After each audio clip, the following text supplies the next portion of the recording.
Hello, today I'm going to be making an in the hoop key fob.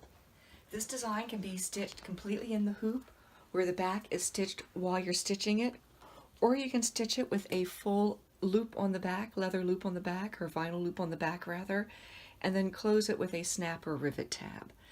The designs that I sell all come with both options.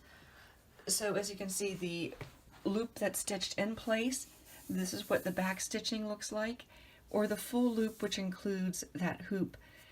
As I said, then you can use the snap or rivet. Pluses and minuses to both of it. I think some of it depends on the thickness of your fabric. It can be awfully bulky with the 2 layers, or it can be more sturdy with the 2 layers.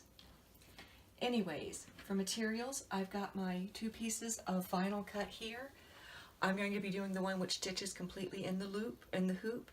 So I've got, this is for the front and a smaller piece for the back. I've got my key ring to add when I'm done. I'm actually going to use a lot of scissors on this one. I'll use my rotary cutter for cutting open the buttonhole. I'll use this for trimming around some smaller pieces. And I like my large scissors for cutting the edges. Of course, our friend 505, the temporary adhesive spray. A piece of stabilizer. You can use any stabilizer. I just got some plain old tearaway here, and I've already put that in my 4x4 hoop. This design fits the 4x4 hoop. So let's go on over here and we'll get started. I've loaded my design and I'm ready to edit here.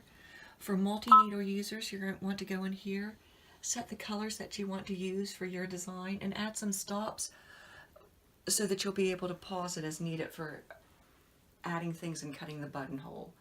This design does have a quarter keeper designed in it, handy for shopping meters or shopping carts at the grocery stores. So the first run that it stitches is going to be a placement run, which will show me where to put my fabric.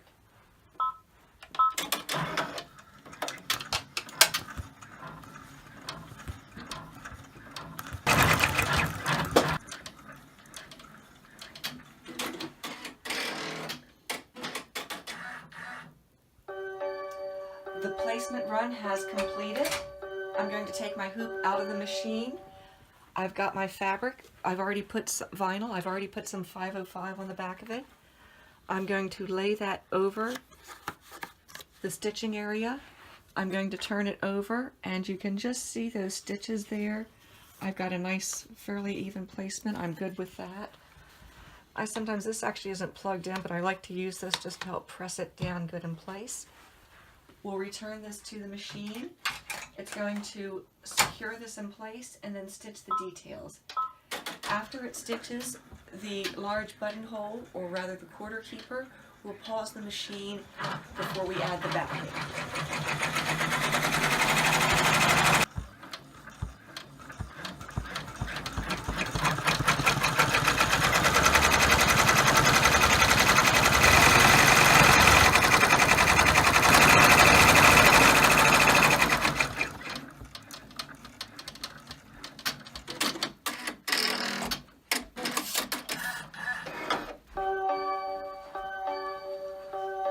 Okay, the design has stitched our buttonhole for the quarter keeper and the rest of the details on the front. So I'm going to take it over to my cutting surface, and we're going to do a couple of things here. I'm going to first take my rotary cutter and I'm going to insert it right inside of that buttonhole and just roll it back and forth slightly. You don't want to go too far or you will cut your buttonhole. I'm then going to take my little scissors here and just finish opening that up just a hair more. And I'll turn it the other way and get the other side. Should you cut your buttonhole, take it back to your machine, go back a run, restitch the buttonhole, and you'll be in good shape. So if you were doing the full loop version where you're using a rivet or a snap, you would simply turn it over at this point, put your back on, and stitch it in place. For those that want to stitch the loop in place with the design, what you're going to do is take your rotary cutter and you're going to come here and you're going to cut a little bit, about almost a 1/4 inch. I cut a little wider than I eventually wanted on either side of this tab, across the top, and for this one you just kind of need to take and press down real quick and then back down this side. And then I'm going to take my little scissors again, and I'm going to finish releasing that tab. So I'm just going to cut around here up to that line I made on the top, and then I'm going to do the same thing on the other side, and we'll trim those edges up there a little more when we do the final cutting. So that's cut. Now what I'm going to do is turn it over, and you want to get rid of any threads, especially those near the edge. You don't want them hanging out.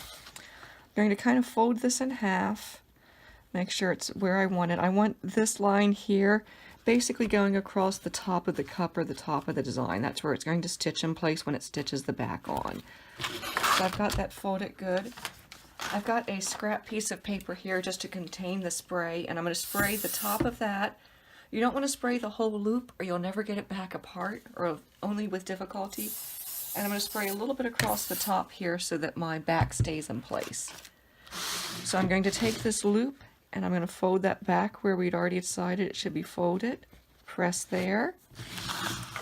Take my back fabric, put that on. I can kind of peek a little bit, make sure I've got enough on the top and sides. Put that in place. 505 on the back of that too? Yes, there's 505 I just sprayed. Now you don't want to spray the whole of this with 505 because otherwise it's going to be hard to get the quarter in there when you're done. You really just want a nice spray along that top edge. Turn it over and press good, because you can't press from the back or you'll push your stabilizer out. Press good here, so that's in place. Now I'm going to take this back to my machine. And when you put this back in your machine, you need to be very careful because you don't want to knock the vinyl out. This is a little easier with the multi-needles. The single needle ladies with that bed, you've got to be real careful when you slide that in there. So now I'm just going to do this last run, and it will secure that in place, and we'll be back to trim it.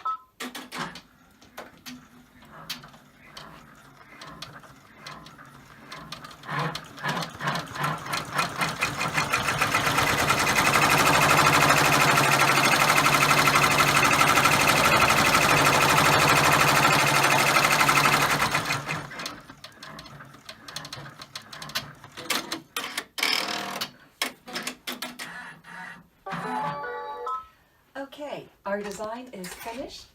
Thank you, girl.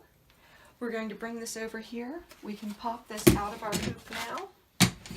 And we're ready to trim the design. You want to trim about 1/8 of an inch right outside that stitched line. I don't worry about removing the stabilizer. I found it's not an issue, so I'm just going to trim right there like that. Up this side. I'll bump out a little bit around the handle of that. Now I'm just going to cut some of that excess off to make this easier to work with. And go in there. And I'm just going to cut straight in there. And then we'll get that other edge in a moment. And then we'll come here and we can cut down there for that edge. And we'll do the same thing on this side. And that gives me a nice edge there along that loop without having to have done it in the first place. And I'm going to cut down here and then finish that top edge. So we'll go around there a little bit, down the bottom of our cup. I like to cut these little corners. I don't like the sharp corners on there. They tend to fray or be problematic, so just trim those off. And then we'll come back here and we're going to trim along this top edge. Now I actually like to use the width of my scissors.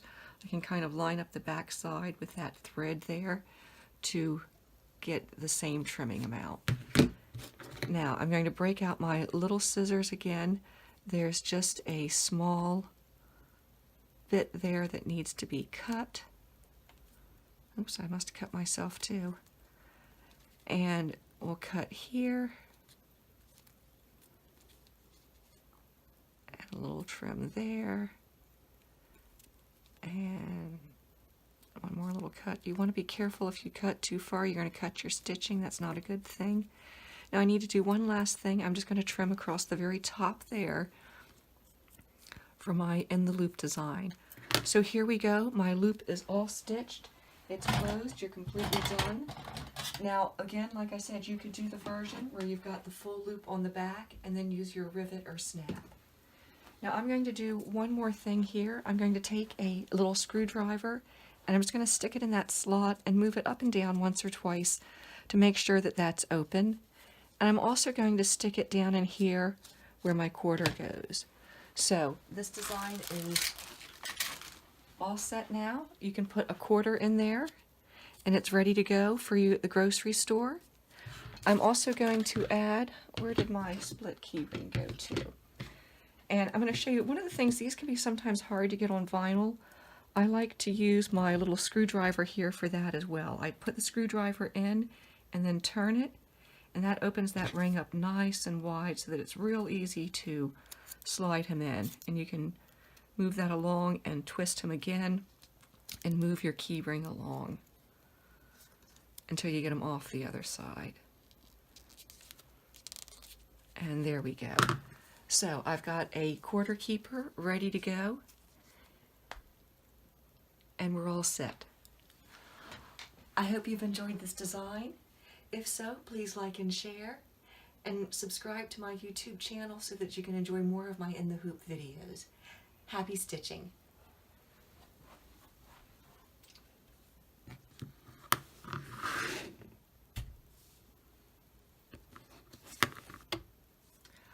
One more comment, I used plain white bobbin thread on the back.